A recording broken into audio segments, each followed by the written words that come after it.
Hello students, how are you. मैं RP Verma. आज का जो हमारा टॉपिक है स्टूडेंट्स, वो है consideration. Consideration is the most important element of law of contract. अगर मैं ये कहूं, when the court is to decide validity of a contract, whether an agreement is enforceable by law or not, first of all, the court has to see whether there is a consideration between the parties or not. यही बात section 25 में लिखी हुई है। Section 25 हमें ये कह रहा है, an agreement without consideration is void. इसका मतलब ये हुआ स्टूडेंट्स कि अगर हम कंसिडरेशन की बात करते हैं, तो किसी भी एग्रीमेंट में, मतलब जैसे अपने प्रेमिस के साथ कंसिडरेशन ऐड करते हैं, then it will be equal to agreement. तो मतलब ये हुआ कि अगर किसी प्रॉमिस में कंसिडरेशन ही नहीं है, तो हमारा कानून उसको वैलिड एग्रीमेंट नहीं मानता। इस तरह का एग्रीमेंट एनफोर्सेबल बाय लॉ नहीं होता अंडर सेक्शन 25। चलिए अब बात करते हैं कंसिडरेशन के मीनिंग की। एक केस, लीडिंग केस है हमारा। दो केस मुझे याद आ रहे हैं। एक तो स्लेड केस हमने एलएलएम में पढ़ा था, historical introduction to common law. उसमें एक केस पढ़ा था हमने, स्लेड्स केस। उसके अंदर फर्स्ट टाइम एक लीगल टर्म जो है वो इंट्रोड्यूस की थी प्रीवी काउंसिल ने, दैट वाज क्विड प्रो क्यो। याद रखिएगा, क्विड प्रो क्यो। ये जो लैटिन टर्म है स्टूडेंट्स, इसका मतलब होता है something in return. Something in return. Students मेरे पास आते हैं, मैं उनका सिलेबस पूरा करवाता हूं, ये उनको कुछ मिल रहा है, दे पे मी, वो मुझे पे कर रहे हैं, ये मुझे मिल रहा है, तो something in return, this is consideration. इसी तरह से केस हमारा है क्वेरी वर्सेस मिस्सा। क्वेरी वर्सेस मिस्सा के अंदर भी ये कहा है कि when one person does something for you, then you will have to compensate for his deeds.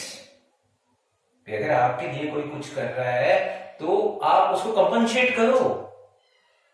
तो उसने जो आपके लिए किया है या आप उसके लिए जो कर रहे हो, something in return, this is consideration. बड़ी सिंपल सी बात है स्टूडेंट्स। मैं एक शॉप पे गया, मैंने एक सेल फोन खरीदना है। मैं देखो इतनी सारी दुकानें छोड़ के मैं एक पर्टिकुलर शॉप पे गया। तो जब मैं शॉप पे गया हूं, तो उस शॉपकीपर को मेरे बारे में सोचना चाहिए कि नहीं? बिल्कुल सोचेगा। उसने मेरे बारे में सोचा, मैंने जो मांगा वो प्रोडक्ट उसने मुझे दिया। उसने सोचा, अब सोचने की बारी किसकी है? मेरी है। तो मैं भी उसके बारे में सोचूं कि भाई अगर वो कोई प्रॉपर्टी दे रहे मुझे, तो मैं उस प्रॉपर्टी का भुगतान करूं। तो एक 10,000 का सेल फोन अब तक उसकी प्रॉपर्टी थी, अब वो मेरी हो गई है। और मेरी पॉकेट में जो 10,000 पड़े वो पहले मेरी प्रॉपर्टी थी, अब ये मैं उसको दे दूं। तो ये जो समथिंग इन रिटर्न हुआ है, क्यों हुआ है? क्योंकि उसने मेरे बारे में सोचा और मैंने उसके बारे में सोचा। जो हमारा प्रॉमिस हुआ था, हमने उसको आगे एग्जीक्यूट किया। तो इसी, ये जो इंग्लिश में जो वर्ड है टू थिंक, इसी को अपन बोलते हैं टू कंसीडर। तो लोग अंग्रेजों ने इसी कंसीडर से वर्ड क्या बना दिया? कंसिडरेशन। इसका मतलब ये हुआ कि when we are going to make an agreement and we think it must be enforceable by law, then first of all we must know that there must be consideration. तो चलिए एक बात तो आप लोगों को क्लियर हो गई कि कंसिडरेशन का मीनिंग क्या है। Regarding consideration there are three main sections we will discuss. एक तो है आपका section 2D, today we are going to discuss. Section 2D may be termed as definition of the consideration. Section 23, which will tell us when object and consideration is unlawful. And after that, the most important part, section 25, when an agreement enforceable by law, it means an agreement without consideration is void. तो section 2D, section 23, section 25, one by one हम इन sections को students discuss करेंगे। तो let's start. आज जो हमारा section 2D है वो देखिए क्या कह रहा है। अब थोड़ा सा ध्यान से अगर देखें तो सेक्शन 2D के अंदर जो मेन कंडीशंस हैं वो आपकी मेंशन है। तीन बातें आपका सेक्शन 2D बिल्कुल क्लियर बता रहा है। पहली आपके बता रहा है at the desire of the promisor. दूसरी बता रहा है बाय द प्रोमिसी और एनी अदर पर्सन। और तीसरी ये जो आपको दिखाई दे रही है has done, abstain from doing, does, abstains from doing, promises to do और एब्सटेन्स फ्रॉम डूइंग। इन तीनों का हम एक पार्ट मान लेते हैं। तो ये आपकी फर्स्ट कंडीशन, ये आपकी सेकंड कंडीशन, और ये जो थर्ड है वो कंडीशन ना करके इसी 2D के अंदर इसके टाइप्स जो है वो समझाए हुए हैं। तो देखिएगा कंसिडरेशन का मीनिंग आपको क्लियर हो गया।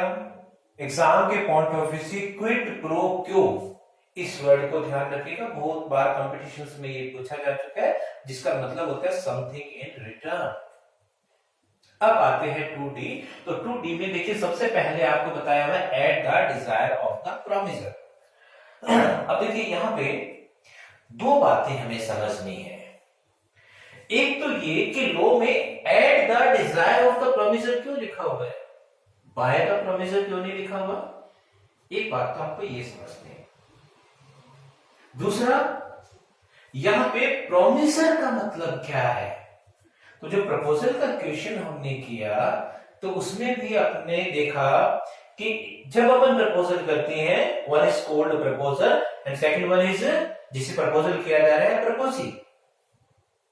फिर एक्सेप्टेंस में हमने देखा कि जैसे ही प्रपोजी एक्सेप्ट कर रहा है तो जो प्रपोजल था now it may be termed as promise. तो जैसे ही प्रपोजी ने एक्सेप्टेंस दी तो वो जो प्रपोजल था अब उसका नया नाम क्या हो गया, प्रॉमिस। और when it becomes a promise the proposal becomes promiser. इसका मतलब ये हुआ बच्चों कि अगर मैं आपको प्रपोजल कर रहा हूं कि भाई मेरा ये जो मार्कर है, I want to sell this marker for ₹10, मैंने ये मेरा मार्कर है, मैं आपको प्रपोजल कर रहा हूं। एंड वन ऑफ यू, अगर आप में से कोई एक इसकी एक्सेप्टेंस देता है तो एक्सेप्टेंस देने से पहले मैं प्रपोजर हूं, आप प्रपोजी हैं। जैसे ही आपने acceptance they the now I become promiser. तो यहां कंफ्यूज मत होइएगा, कहीं आप सोचो कि जो प्रपोजी था उसी ने ही एक्सेप्टेंस दी है, उसी ने ही प्रपोजल को प्रॉमिस बनाया है तो वो प्रॉमिसर होना चाहिए। नहीं, one person who is called proposer will be promiser in the same situation। चलिए, तो इसके अंदर आप देखिएगा बच्चों, जो सबसे पहली चीज उन्होंने बताई है वो बताई है at the desire of the promisor. तो इसका मतलब ये हुआ कि एक्स ने अगर प्रपोजल किया है वाई को, तो इसका मतलब ये हुआ, देखिए अगर वाई एक्सेप्ट कर देता है उस चीज को तो ऑब्वियसली एक्स क्या माना जाएगा, प्रोमिसर मान लिया जाएगा। तो जो कंसीडरेशन है वो कौन डिसाइड करेगा, ये एक्स ही डिसाइड करेगा। तो जो प्रोमिसर है वही कंसीडरेशन डिसाइड करेगा। अब यहां पर भी थोड़ा सा फर्क है स्टूडेंट्स। देखिए लो क्या है, शब्दों का खेल, nothing, it is a net of words. अगर यहां पे लिखा जाता बाय द प्रोविजन तो मैं आपको बाय द प्रोविजन के हिसाब से पढ़ाता।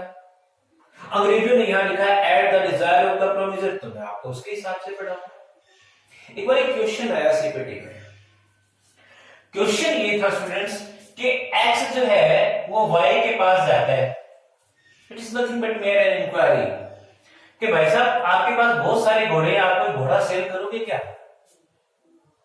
अब वाई कहता है कि हाँ जी मैं घोड़ा सेल करूंगा। हाँ जी का मतलब उसकी एक्सेप्टेंस नहीं है, क्योंकि यहाँ पे इसने खाली इंक्वायरी की है, तो इसका मतलब प्रपोजल किसकी तरफ से आ रहा है? वाई की तरफ से आ रहा है। वाई ये कह रहा है कि मैं ये जो व्हाइट कलर का घोड़ा है इसको मैं सेल करना चाहता हूं, पर कीमत वो है जो जेड बताएगा। अब यार ये क्या मतलब हुआ? जेड जो है वो हमें, हमारा जो क्वेश्चन है वो ना तो ये बता रहा है कि जेड वाई का एजेंट है, ना ये बता रहा है कि जेड वाई का पार्टनर है, ना ये बता रहा है कि जेड उस घोड़े का ओनर है। लेकिन वाई ने क्या कहा कि जो कीमत जेड बताएगा। तो क्या यहां पर कॉन्ट्रैक्ट पॉसिबल है? यस, लिखा हुआ है at the desire of the promisor. भाई प्रपोजल किसकी तरफ से है? वाई की तरफ से है ना, कि भाई मैं ये घोड़ा बेचना चाहता हूं, मैं ये घोड़ा बेचना चाहता हूं, कीमत वही होगी जो जेड बताएगा। तो जो कीमत है, जो कॉस्ट है, वो कौन बता रहा है? जेड बता रहा है। लेकिन किसकी इच्छा से बता रहा है? जो उस घोड़े का ऑनर है, जो प्रपोजर है। तो अंग्रेजों ने ये बात बड़ी सोच समझ के लिखी है बच्चों। इंडिया के अंदर आप देखिएगा, मैं अगर कोई प्रॉपर्टी सेल करना चाहता हूं, एक प्रॉपर्टी डीलर है, मैंने सिर्फ उनको ये कह दिया कि आप मेरी प्रॉपर्टी बिकवा दो, वो किस कीमत पे बेच रहा है, किस कीमत पे खरीद रहा है मेरे लिए, ये सब कुछ कोई डिसाइड कर रहा है। लेकिन क्यों? क्योंकि इच्छा मेरी है। तो इसीलिए ध्यान रखिएगा, यहां पे लिखा है at the desire of the promisor. तो अगर प्रोमिसर की इच्छा पे है तो वो आपका कंसिडरेशन वैलिड है। और अगर स्टूडेंट्स यहां पे लिखा होता बाय द प्रोमिसर, अगर यहां पे लिखा होता बाय द प्रोमिसर, तो इसका मतलब क्या हुआ? अगर यहां पे वाई ये कहता कि भाई जेड जो कीमत बताएगा वही है, और जेड ने कीमत बता दी, तो भी एग्रीमेंट एनफोर्सेबल बाय लॉ नहीं होता। क्यों? क्योंकि यहां पर ये प्रूव करना पड़ता कि जेड ने सिर्फ हिंट दिया था, बाद में एक्स ने वही कीमत किससे कंफर्म की? वाई से कंफर्म की। तो इसका मतलब ये हुआ कि अगर बाय द प्रोमिसर लिखा हुआ है तो जो एक्चुअल में प्रोमिसर है उसी के वर्ड्स कंसिडरेशन डिसाइड करेंगे। तो किसी और को ये बात आगे फॉरवर्ड नहीं कर सकता। लेकिन eight the desire of the promisor का मतलब एक थर्ड पर्सन इसमें एंटर हो गया। एक बार मुझसे क्वेश्चन पूछा गया था, once I had to face an interview, और उसमें मुझसे पूछा गया था कि कॉन्ट्रैक्ट लॉ जो है हमारा, उसके अंदर एजेंसी की जो कंसेप्ट है वो कहां से स्टार्ट है। तो जनरली अपन देखिएगा एजेंसी का चैप्टर बहुत आगे आएगा, हमने लीगल टर्म्स के अंदर पढ़ा भी। लेकिन अगर आप थोड़ा सा ध्यान से देखें तो एजेंसी की जो बेसिक कंसेप्ट है वो आपकी यहीं आ गई, eight the desire of the promisor. इसका मतलब ये हुआ कि प्रोमिसर जो है वो खुद ना बता के, अगर वो किसी को कहेगा कि ये जो है ना वो बताएगा कीमत क्या है, तो इसका मतलब अपन यहाँ पे ये समझ सकते हैं कि अगर वाई कह रहा है कि कीमत वही है जो जेड बताएगा, तो जेड किसके लिए काम कर रहा है? वाई के लिए काम कर रहा है। तो यहाँ पे जेड क्या हो गया? वाई का एजेंट हो गया। तो अगर आपसे कोई क्वेश्चन पूछे कि एजेंसी की बेसिक कंसेप्ट स्टार्ट कहां से हो रही है, तो आपके 2D से ही एजेंसी की कंसेप्ट स्टार्ट हो जाएगी। अब एक बड़ा सिंपल सा क्वेश्चन एक स्टूडेंट एक बार मुझसे पूछा कि सर हम जब शॉप पे जाते हैं, जैसे मान लीजिए कि मैंने एक सेल फोन खरीदना है, तो सेल फोन जब हम जाते हैं तो शॉपकीपर कहते हैं कि सर इसकी कीमत है 10,500। तो हम ये कहते हैं कि नहीं सर आप थोड़ा सा कीमत ठीक लगाइए। तो शॉपकीपर कहता है कोई बात नहीं, आप बताओ क्या कीमत चाहिए आपको। अब वो शॉपकीपर जो है वो हमसे पूछ रहे हैं, और मान लीजिए कि मैंने उसको कहा ठीक है 10,000, और वो कहता है ओके। तो यहां पे पार्टीज जो है वो क्या होंगी? तो देखिए एक्चुअल में सेल फोन किसका है? शॉपकीपर का है। तो वो जो शॉपकीपर है उसको ये राइट है कि वो कीमत बताए, वो कीमत लगाए कि उसकी कीमत क्या है। आपने कीमत लगा ली, चलो मान लिया आपने कीमत लगा ली, जरूर थोड़ी उस कीमत में दे देगा। तो हम एक छोटी सी ट्रिक मान के यहां पे चले कि जो ऑनर ऑफ द प्रॉपर्टी है उसके पास ये राइट है।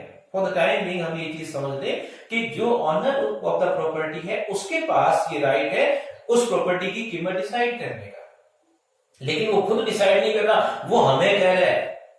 तो भले ही हम डिसाइड कर रहे हैं, किसकी इच्छा से कर रहे हैं, उसी की इच्छा से कर रहे हैं। तो ये वर्ड्स अपने आप में काफी डेप्थ रखते हैं students, eight the desire of the promisor. Students कहते हैं सर वीडियो 20 मिनट्स 25 मिनट्स से ज्यादा की ना हो, लेकिन बच्चों ये हमारा लो है। ईमानदारी की बात बताऊं, इस एक टॉपिक पे कम से कम मेरा 4 से 5 घंटे का लेक्चर जाता है, जब यही हमें फेस टू फेस स्टूडेंट्स को पढ़ाना हो। और उसके बाद में जो सेकंड एलिमेंट आपका by the promise any other person, कितनी किताबें लिखी जा चुकी हैं इस पे, तो कितने लोगों ने रिसर्च थीसिस जो है वो लिख दी है इस पे। चलिए हम यहाँ कोशिश करेंगे कम से कम वर्ड्स के अंदर कम से कम टाइम में ज्यादा से ज्यादा चीजें समझने के।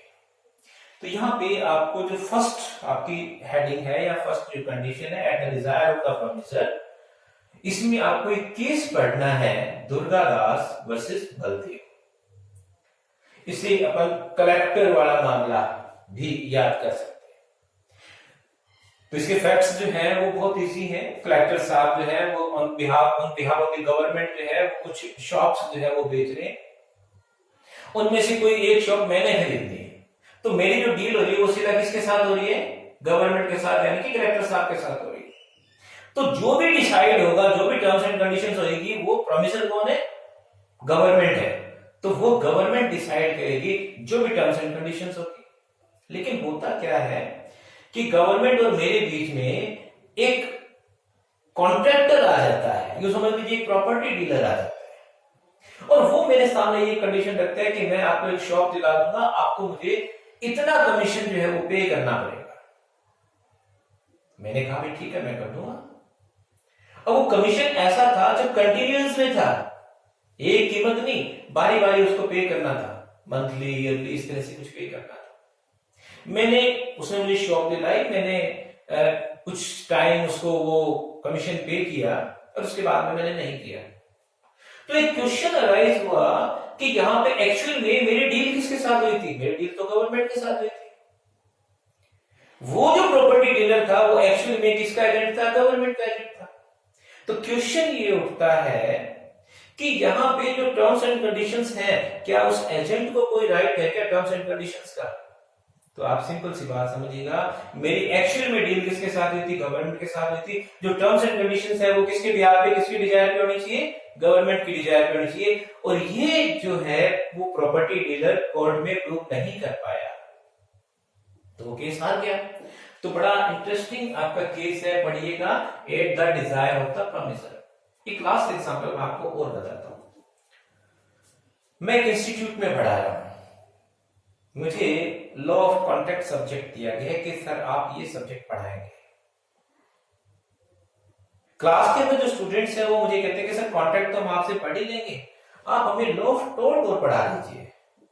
मैंने कहा पढ़ा दूंगा मैं, बट 500 पर स्टूडेंट में आपसे लूंगा। स्टूडेंट्स ने कहा सर हाँ बिल्कुल दे देंगे, डोंट वरी। तो देखिए मैंने प्रपोजल किया 500 का, स्टूडेंट्स ने उसको एक्सेप्ट किया। एग्रीमेंट हो गया कि नहीं हो गया, एग्री प्रपोजल भी है, एक्सेप्टेंस भी है, कोई पार्टी माइनर नहीं है, अनसाउंड माइंड नहीं है, डिस्क्वालिफाई, सब कुछ है उसके अंदर। अब स्टूडेंट्स देखो कितने समझदार, पूरा का पूरा टोट पढ़ लिया, लेकिन मेरे 500 पर स्टूडेंट मुझे अभी तक नहीं मिले। मामला कोर्ट में गया। तो क्वेश्चन ये उठता है कि जब वो किसी इंस्टीट्यूट में पढ़ रहे हैं तो जो एक्चुअल में डील हुई है यहाँ पे वो मेरे साथ होती है या इंस्टीट्यूट के साथ होती है।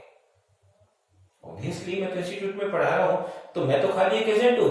डील किसके साथ हो रही है, इंस्टीट्यूट के साथ हो रही है। जब इंस्टीट्यूट से पूछा गया कि क्या आपने 500 पर स्टूडेंट्स बताए टोट के, तो उन्होंने कहा नहीं हमने तो ऐसा कुछ नहीं बताया।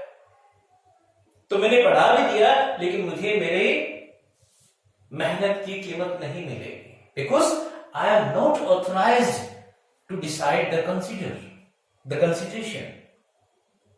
बड़ी सिंपल सी बात है कि जो प्रोमिसर है या तो वो खुद करे या उसकी इच्छा पे कोई करे तो हमारा कंसिडरेशन वैलिड होगा, नहीं तो नहीं होगा। अब बात करते हैं बच्चों, जो सेकंड कंडीशन है हमारी वो है बाय द प्रोमिसी और एनी अदर पर्सन। ऑब्वियस सी बात है कि जब मैंने प्रपोजल किया है तो मैं ही बाद में प्रोमिसर होऊंगा और आपने एक्सेप्टेंस दी है तो आप क्या होगे, प्रोमिसी होगे। अब ये लाइन आपको क्या कह रही है, बाय द प्रोमिसी और एनी अदर पर्सन। अब आप इस बात को यूं समझिए, मेरे पास मिस्टर एक्स आते हैं, कहते हैं जी मेरे बेटे को पढ़ाना है। मेरी डील तो किसके साथ हो रही है, फादर के साथ। पढ़ाना मैंने किसको है, बेटे को है। अब अगर वो बेटा मुझे फीस दे दे तो क्या मैं फादर को कह सकता हूं कि भाई ये डील तो मेरी आपके साथ रही है, आप मुझे दो पैसे। या अगर फादर मुझे पैसे दे दे तो क्या मैं उस बेटे को कह सकता हूं कि यार पढ़ तो तू रहा है ना, तेरे साथ वो डील थोड़ी कि तू मेरे को पैसे रख सके। नहीं, ऐसा नहीं होता। ये बात कहां है, इस कानून में लिखी हुई है कि अगर आपको आपका कंसिडरेशन प्रोमिसी पे कर रहा है या उसके बिहाफ पे कोई और पे कर रहा है, आप ये नहीं कह सकते कि आपको आपका कंसिडरेशन नहीं मिला। आप ये नहीं कह सकते कि जो पे करने वाला है वो खुद प्रोमिसी नहीं है। यहां पे स्टूडेंट्स हमारे पास तीन बड़े इंपॉर्टेंट केसेस हैं जो ज्यादातर जुडिशियल एग्जाम्स में पूछे गए हैं। सीपीटी में भी केस स्टडीज इन पे आ चुकी है। पहला हमारा केस है वो है दत्तन वर्सेस पोले, मिल जाएगा आपको लॉ की बुक्स के अंदर। दूसरा हमारा इंपॉर्टेंट केस है वो है चेन्नैया वर्सेस रमैया।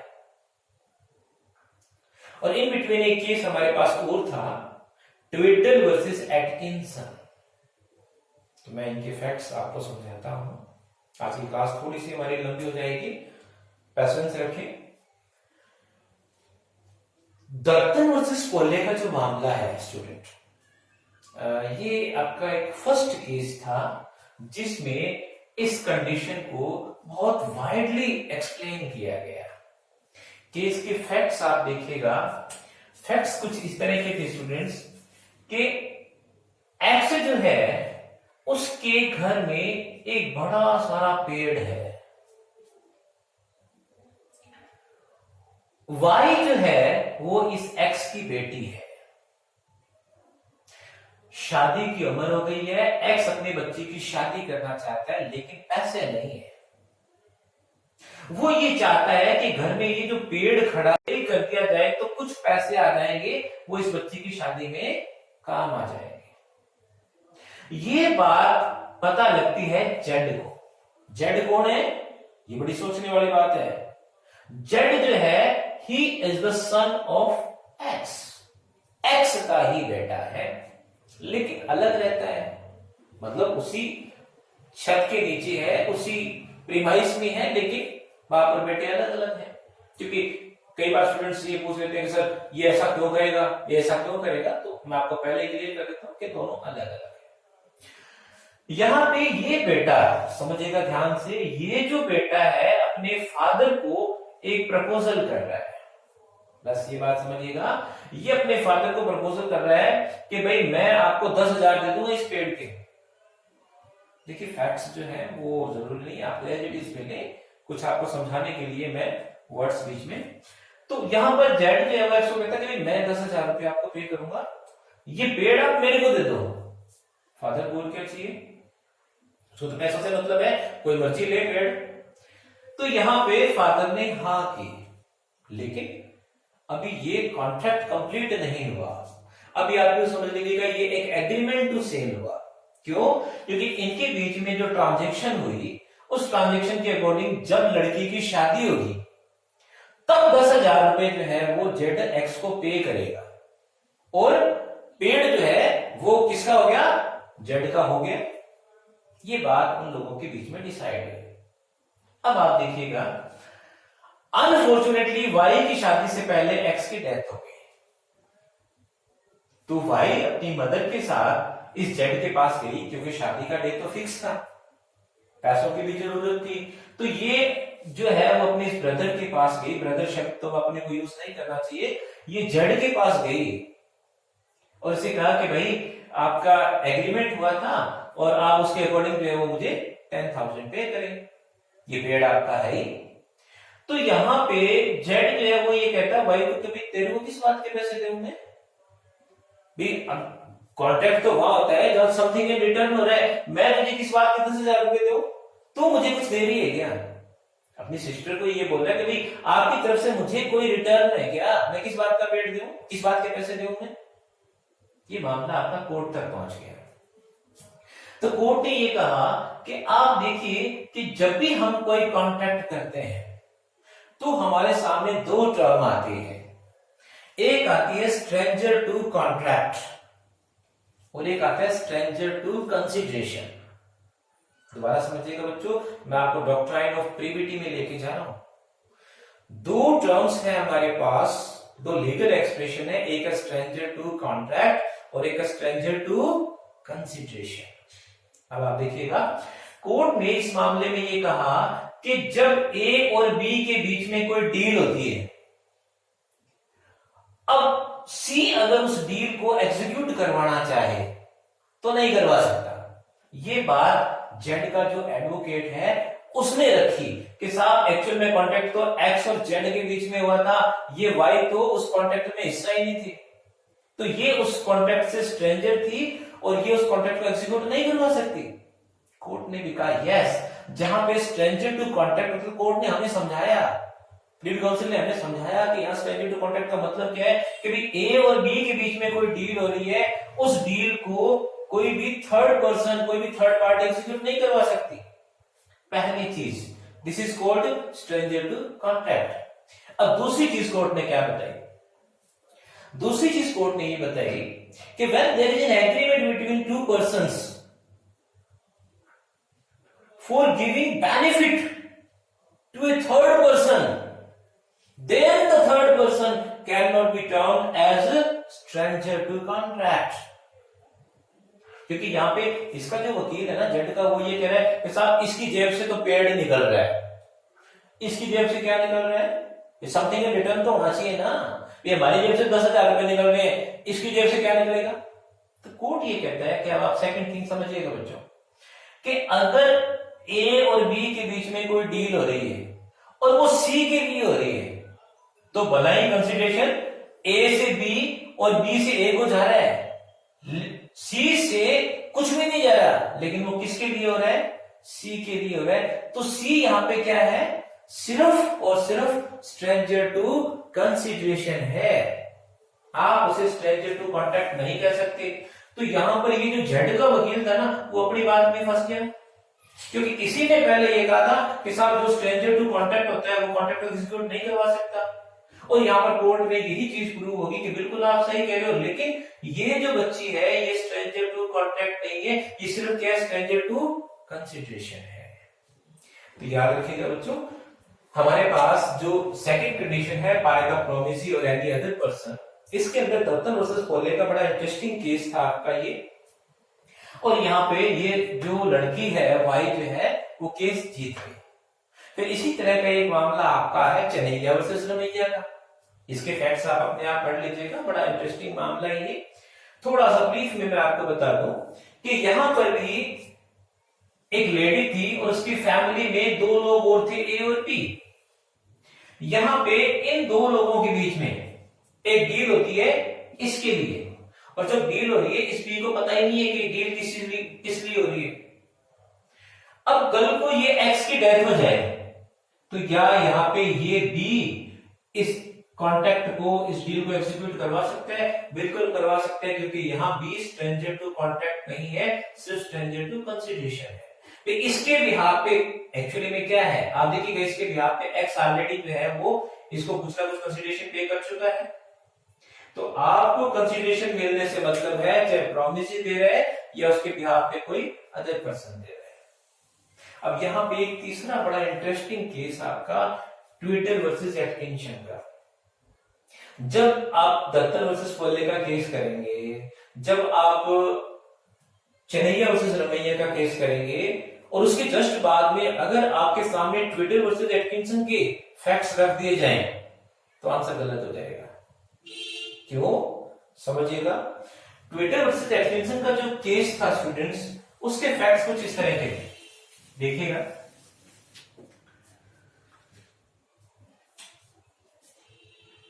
एक्स और वाई अपने बच्चों की शादी फिक्स करते हैं। एक्स की बेटी है ए और वाई का बेटा है बी। एक शादी फिक्स होती है। शादी से पहले ही एक्स और वाई के बीच में एक डील होती है। ये एक्स जो है वो वाई को ये कह रहा है कि शादी के बाद में मेरा एक प्लॉट पड़ा है जो मैं किसको दे दूंगा, मेरे दामाद बी को दे दूंगा। डील होगी। तो इसका मतलब ये हुआ कि एक्स और वाई के बीच में जो डील हो रही है वो किसके लिए हो रही है? बी के लिए हो रही है। अब बी का जेब से कुछ नहीं जा रहा, ये लोग आपस में शादी में खर्चा कर रहे हैं, दैट इज अनदर थिंग। इसकी जेब से तो कुछ नहीं जा रहा, और कॉन्ट्रैक्ट किसके लिए हो रहा है? बी के लिए हो रहा है। तो यहां पर ये जो बी है वो स्ट्रेंजर टू कंसिडरेशन तो है पर स्ट्रेंजर टू कॉन्ट्रैक्ट नहीं है। चलिए शादी होगी, बट वाई जो है इसकी डेथ होगी। भाई बापू तो चला गया, अब जो बेटा है ना वो जा रहा है अपने ससुर के पास कि भाई आपने मेरे बापू के साथ एग्रीमेंट किया था, अब आप बताओ उपलोड काम पे मेरे नाम करवाओ। लेकिन इसने देने से मना कर दिया, मामला कोर्ट में आ गया। अब अगर देखा जाए तो जो अपन ने दत्तन वर्सेस कोलेगा या चिन्हैया वर्सेस रमैया का केस किया है उसके हिसाब से देखा जाए तो यहाँ पर बी को प्लॉट मिलना चाहिए। लेकिन आगे सेक्शन 23 हम ये पढ़ेंगे कि कंसिडरेशन भी तभी काम का होगा जब उस एग्रीमेंट का ऑब्जेक्ट लॉफुल होगा। अब यहां अगर बी की बात मान ली जाए तो जो हमारा डाउरी सिस्टम है उसको हम क्या कर रहे हैं? ग्रो कर रहे हैं। तो यहां पर इनका जो ऑब्जेक्ट था वो डाउरी सिस्टम को इंक्रीज करने, उसको बढ़ावा देने का था। तो कोर्ट में ये बी आपका हार गया। तो ये भी थोड़ा सा ध्यान रखिएगा स्टूडेंट्स कि आपको कंपटीशन लेवल के अंदर आपको फैक्ट्स जो है वो मिलते जुलते दिए जाएंगे, तो आपको हर एंगल से सोचना पड़ेगा। तो हमारे पास ये दो बेसिक कंडीशंस होगी, eight the desire of the promisor, by the promisee और एनी अदर पर्सन। अब हम आते हैं टाइप्स पे। अब एक्स वाई को ये कह रहा है कि साहब आप मेरा ये काम करो, और वाई वो काम कर रहे हैं। तो इसका मतलब ये हुआ कि समथिंग इन रिटर्न जो है आपका वो कंसिडरेशन है। तो क्या कंसिडरेशन आपका हाथों हाथ जरूरी है क्या?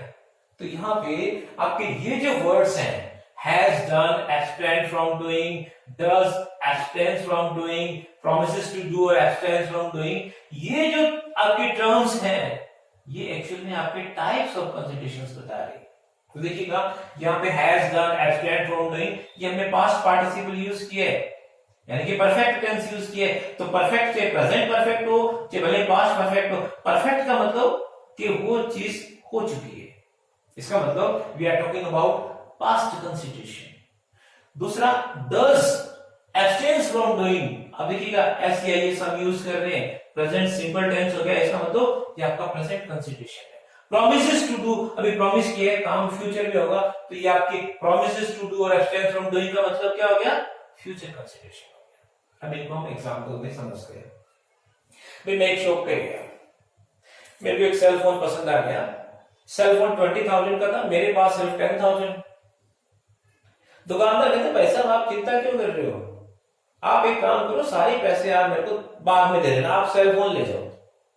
मैं सेल फोन आज लेके आ रहा हूं,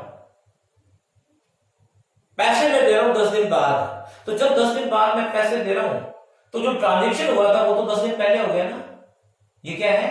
पास्ट कंसिडरेशन है। ये क्या है? पास्ट कंसिडरेशन है। एक सेठ जी का बच्चा हो गया, मैंने वो बच्चा ढूंढा, सेठ जी मेरे कहते यार तूने बड़ा अच्छा काम किया, मैं ना तेरे को 10,000 रुपये इनाम दूंगा। इसका मतलब काम तो मैंने कर दिया, इनाम वो मुझे अब दे रहे। ये क्या है? Past consideration. मैं शॉप पे गया, सेल फोन मुझे पसंद आ गया, 10,000 का था, मैंने 10,000 दिए, सेल फोन लिया, प्रेजेंट में सब कुछ हो गया, प्रेजेंट कंसिडरेशन हो गया। मैं शॉप पे गया, वो कहते भाई साहब आप एडवांस जमा करवा दो, ये आप डिपॉजिट करवा दो पैसे, आपका माल या जो सेल फोन है ये आपका 10 दिन बाद आएगा। पैसे मैं आज जमा करवा रहा हूं, प्रोडक्ट मुझे कब मिल रहा है? 10 दिन बाद। तो मेरा काम कब हो रहा है? 10 दिन बाद। तो ये आपका क्या हो गया? फ्यूचर कंसिडरेशन हो गया। तो ये देखिएगा स्टूडेंट्स, हमारे पास तीन पार्ट सेक्शन 2D के अंदर मैंने आपको समझाए हैं। At the desire of the promisor by the promissory and other person has done abstain from doing, does और abstains from doing, promises to do और abstains from doing. So there are three types of considerations. On the basis of judicial interpretations, हम बहुत सारी बातें consideration के लिए और जो है वो अपने माइंड में रखेंगे। जैसे मैंने इसमें लिखा है, first need not be adequate, मतलब हमारा कानून सिर्फ ये कहता है देयर मस्ट बी कंसिडरेशन, ये कहीं नहीं लिखा हुआ what the consideration should be, ये नहीं लिखा हुआ। इसका मतलब ये हुआ स्टूडेंट्स कि अगर हम बात करें कि मेरे पास कोई प्रॉपर्टी है 100 रुपए की, उसकी कीमत जो है वो ₹100 है, मैं उस प्रॉपर्टी को आपको सिर्फ 2 रुपए में दे रहा हूं, ओनली फॉर 2 रुपीज, तो बताओ किसी को प्रॉब्लम है क्या? भाई मुझे तो नहीं है, जब मुझे नहीं है तो आपको क्यों होगी? मुझे नहीं है, आपको नहीं है, तो फिर कोर्ट को क्यों होगी? हालांकि हर जगह ये चीज पॉसिबल नहीं होती। मान लीजिए कि मैं कोई प्रॉपर्टी 10 लाख की बेच रहा हूं और उसको 4 लाख की शो कर रहा हूं, साहब 4 लाख की मैंने तो बेची है, और उसी ब्याह पे मैं रजिस्ट्री भी करवा रहा हूं, तो ये एक अनलॉफुल टेंडेंसी हो जाएगी। बट अगर अपन बेसिक लॉ की बात करें तो जो हमारा बेसिक लॉ है आपका लॉ ऑफ कंसिडरेशन का, वो ये है कि कानून सिर्फ ये कह रहा है कि कंसिडरेशन होना चाहिए, कानून ये नहीं कह रहा कि कंसिडरेशन कितना होना चाहिए।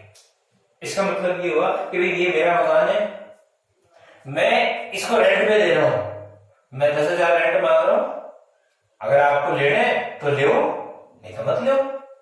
मेरा ये मकान है, मैं सिर्फ 500 रेंट पे दे रहा हूं, किसको क्या प्रॉब्लम है? मेरी प्रॉपर्टी है। तो अगर हम बेसिक लॉ की बात करें, बेसिक कंसेप्ट अगर हम देखें, तो हम ये कहेंगे कि there must be consideration, properness of consideration is not required.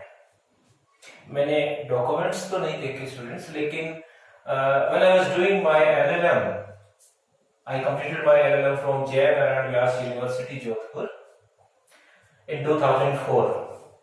तो जब मैं LLM कर रहा था, मर्केंटाइल लॉ जो है वो मेरा स्पेशलाइजेशन है, उस दौरान मुझे एक बात पता चली कि जयपुर में जो एसएमएस हॉस्पिटल है, में उसका रेंट जो है वो सिर्फ 1 रुपया है। इसका मतलब ये प्रॉपर्टी आज भी राजे रजवाड़ों की है, गवर्नमेंट की नहीं है, लेकिन उन्होंने गवर्नमेंट को रेंट पे दी हुई है। अब ये एक अलग मैटर है कि गवर्नमेंट से वो ले सकते हैं कि नहीं ले सकते, लेकिन अच्छा चलो मान लो कि जो मैंने सुना वो भी झूठ है, पर क्वेश्चन ये उठता है कि क्या ये सच हो सकता है? कहां प्रॉब्लम है? अगर हम एज पर लॉ बात करें तो भाई बड़ी सिंपल सी बात है कि कंसिडरेशन होना चाहिए। कितना है ये तो पार्टी डिसाइड करेगी, आप डिसाइड नहीं कर सकते। अब आप देखिए सेकंड हमारे पास है must be real not illusory. Consideration ऐसा होना चाहिए जिसकी कानून की नजर में कोई वैल्यू हो। अब यहां पर एक केस है बच्चों हमारे सामने, व्हाइट वर्सेस ग्लेवेट का मामला। बड़ा इंटरेस्टिंग केस है, इसके फैक्ट्स आपको किसी भी बुक में, लॉ की बुक में मिल जाएंगे। केस के फैक्ट्स आप इस तरह के थे कि एक्स और वाई ये बाप बेटा है, सन, फादर एंड सन। अब इनके बीच में एक ट्रांजैक्शन होता है। ट्रांजैक्शन क्या होता है समझिएगा, पूरे फैक्ट्स हम नहीं पढ़ेंगे यहाँ पे। ट्रांजैक्शन कुछ इस तरह का होता है कि एक्स जो है इसने किसी टाइम में अपने बेटे को कुछ पैसा उधार दिया था, बेटा वो पैसा उधार देना नहीं चाहता, मामला आगे खींचता गया। इन बिटवीन इन दोनों के बीच में किसी बात को लेकर झगड़ा हो जाता है बाप और बेटे में, और यहाँ पे पंचायत होती है, गांव के लोग जो है वो इनके बीच में एक एग्रीमेंट करवा देते हैं। एग्रीमेंट ये करवा देते हैं कि ये जो बेटा है ना वो बाप की कोई शिकायत नहीं करेगा, उसके साथ कभी कोई झगड़ा नहीं करेगा, और बाप ये कहता है कि वो जो मैंने तेरे को पैसा उधार दिया था वो पैसा मैं उससे वापस नहीं मांगूंगा। ये क्या एग्रीमेंट हो गया? यानी कि इसने जो पैसा अपने बेटे को दिया था ये वापस नहीं मांगेगा, और वाई जो है ये अपने फादर की कोई शिकायत नहीं करेगा, इसके साथ कोई झगड़ा नहीं करेगा। अब क्वेश्चन ये उठता है कि क्या यहां पे वाई ने जो प्रॉमिस की है कि भाई मैं आपकी शिकायत नहीं करूंगा, मैं आपकी झगड़ा नहीं करूंगा, क्या ये कोई कंसिडरेशन हो सकता है क्या? तो हमारा कानून ये कहता है, देखिए लास्ट कंडीशन में मैंने लिखा है need not be in form of money, कि जरूरी नहीं है कंसिडरेशन पैसा ही हो, कंसिडरेशन कुछ भी हो सकता है, बस होना चाहिए और कानून की नजर में उसकी वैल्यू हो। तो यहां पर स्टूडेंट्स इस मामले के अंदर प्रिवी काउंसिल ने ये बात क्लियर की।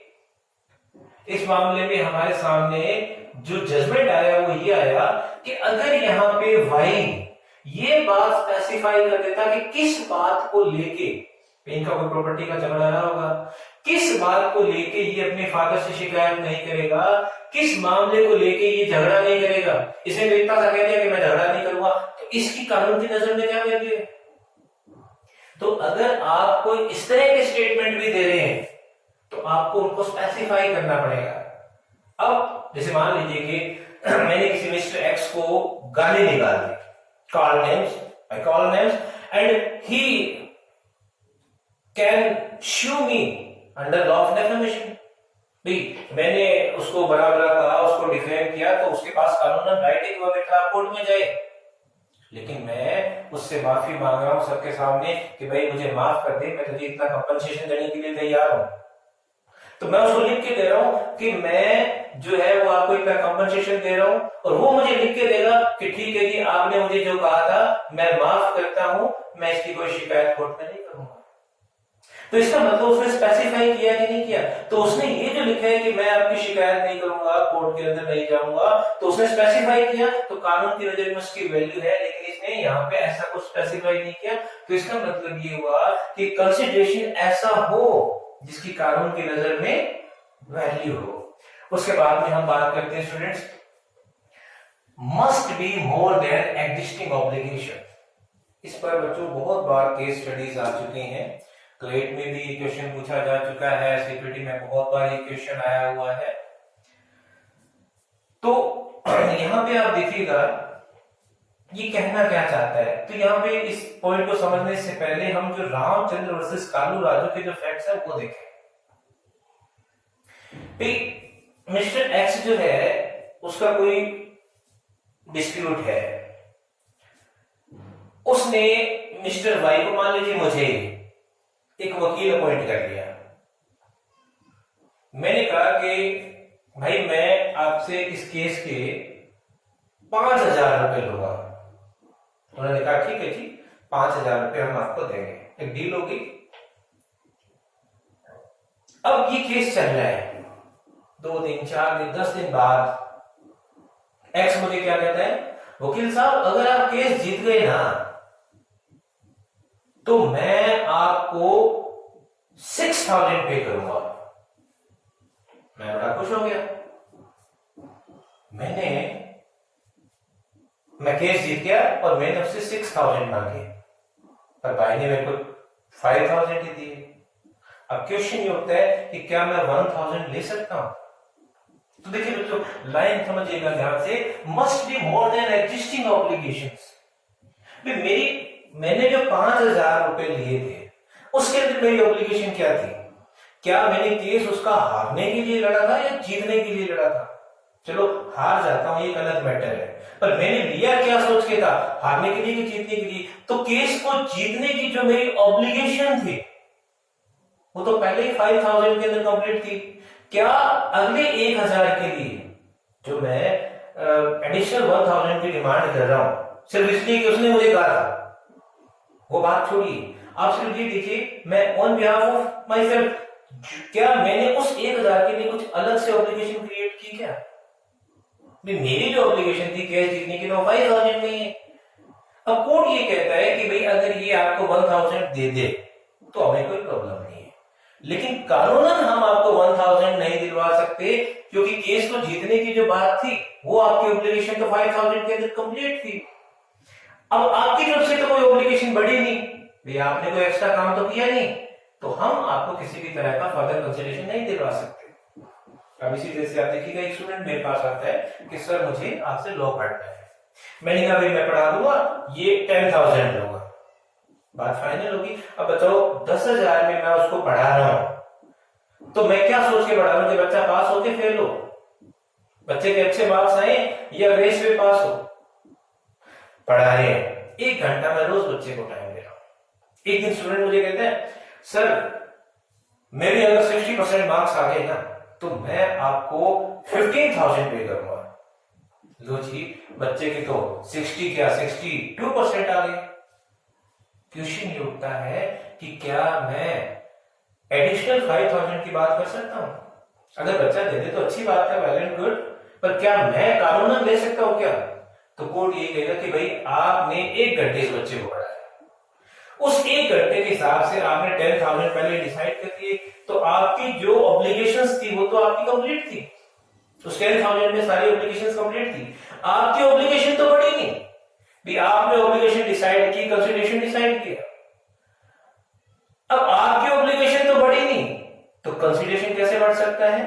तो ये ध्यान रखिएगा कि अगर ऑब्लिगेशन बढ़ती है, अगर मान लो बच्चा कहते कि सर आप प्लीज मेरे को 15 मिनट जो है वो एडिशनल पढ़ा दो, बाकी बच्चों से एक्स्ट्रा पढ़ा दो, और उसके बदले में अगर वो मुझे 5,000 दे रहे, then he will have to pay me, उसे मुझे पे करना पड़ेगा। चलिए अब हम बात करते हैं next, need not be in form of money. भाई कंसिडरेशन जो है वो जरूरी नहीं है पैसा हो, कंसिडरेशन कैश में भी हो सकता है, काइंड में भी हो सकता है। कैसे? भाई मेरे पास 10 स्टूडेंट आ रहे हैं पढ़ने के लिए, 10 के 10 स्टूडेंट जो है वो मेरे को पे कर रहे हैं। 11वां स्टूडेंट भी आया मेरे पास कि सर मेरे पास फीस नहीं है। मैं कोई चलो कोई बात नहीं, तेरे पास फीस नहीं है ना, तो मेरे लिए काम कर छोटा सा, मेरे लिए तुझे 5 स्टूडेंट्स और लेके आने हैं। उसने कहा सर कोई प्रॉब्लम नहीं है। अब वो बच्चा मेरे लिए 5 स्टूडेंट और लेके आ रहा है, मैं तो उसको पढ़ा रहा हूं, मेरा कंसिडरेशन तो सबको दिख रहा है, पर क्या उस बच्चे की तरफ से मुझे भी कोई कंसिडरेशन मिला है क्या? मैंने 10 दिन पढ़ाया और उस बाद में उस बच्चे को नहीं पढ़ाया, तो क्या यहां पे मैंने कोई ब्रीच ऑफ कॉन्ट्रैक्ट किया? Yes, something in return. वो बच्चा मेरे लिए 5 स्टूडेंट लेके आ रहे हैं, ये ही मेरा रिटर्न है, तो जरूरी नहीं है स्टूडेंट कि पैसा ही आपका कंसिडरेशन हो। बड़ा इंटरेस्टिंग मामला है, आपको लॉ की बुक्स में मिल जाएगा, नेट पे भी अवेलेबल है, डी ला बेले वर्सेस पियर्सन का मामला। इस मामले के अंदर क्या हुआ बच्चों कि एक न्यूज़पेपर जो है उसने एक फैसिलिटी अपने रीडर्स को प्रोवाइड की कि भाई अगर आप हमारा न्यूज़पेपर पढ़ते हैं और आपका मन है कोई फाइनेंशियल एडवाइस लेने का, तो वो हम फ्री ऑफ कॉस्ट देंगे। तो कुछ लोगों ने जो ऑलरेडी कोई न्यूज़पेपर्स पढ़ रहे थे वो उनको छोड़ के इस कंपनी के न्यूज़पेपर्स पढ़ने शुरू कर दिए। अब एक भाई ने इस कंपनी के खिलाफ केस फाइल कर दिया कि साहब इन्होंने मेरे को फाइनेंशियल एडवाइस गलत दी और मेरा पैसा जो है वो नुकसान में चला गया, मेरा पैसा सारा डूब गया। कंपनी ये कहती साहब हमने तो फाइनेंशियल एडवाइस जो दी थी वो फ्री दी थी, बदले में कोई कंसिडरेशन तो हमने लिया नहीं, तो ये हमें ये नहीं कह सकता कि साहब इन्होंने कोई ब्रीच ऑफ कॉन्ट्रैक्ट किया है। तो जब ये मामला कोर्ट के अंदर आया तो कोर्ट ने ये कहा कि भाई आपने जो फाइनेंशियल एडवाइस दी है ना वो कोई फ्री नहीं थी, क्योंकि आपके ऐसा कहने से कि हम फ्री में फाइनेंशियल एडवाइस देंगे, आपकी जो सेल थी, आपकी जो ग्रोथ थी वो बढ़ी कि नहीं बढ़ी? तो वो जो सेल हुई है आपकी वो भी क्या मान लिया जाएगा? कंसिडरेशन मान लिया जाएगा। तो ये बच्चों सेक्शन 2D जो है आपका कंसिडरेशन के रिगार्डिंग था। तो सेक्शन 2D के अंदर आपके पास बेसिक 2 कंडीशंस थी, eight the desire of the promisor, दूसरी थी बाय द प्रोमिसी और एनी अदर पर्सन। ये जो बाय द प्रोमिसी और एनी अदर पर्सन, इसी से रिलेटेड आपकी एक कांसेप्ट है डॉक्ट्रिन ऑफ प्रीविटी। तो आप मुझे व्हाट्सएप करें, इस पे भी मेरी एक छोटी सी वीडियो अलग से बनी हुई है, वो मैं आपको व्हाट्सएप के थ्रू पहुंचा दूंगा। ऑडियो में भी है मेरे पास, 9785180929 पे आप मुझे मैसेज कर सकते हैं, व्हाट्सएप कर सकते हैं। बस आपसे रिक्वेस्ट यही है कि प्लीज आप चैनल को सब्सक्राइब कीजिए। और इसके बाद में फिर टाइप्स आपके 2D के अंदर है, और ये जो आपकी 4 बातें हैं ये on the basis of judicial interpretations है। Thank you very much students.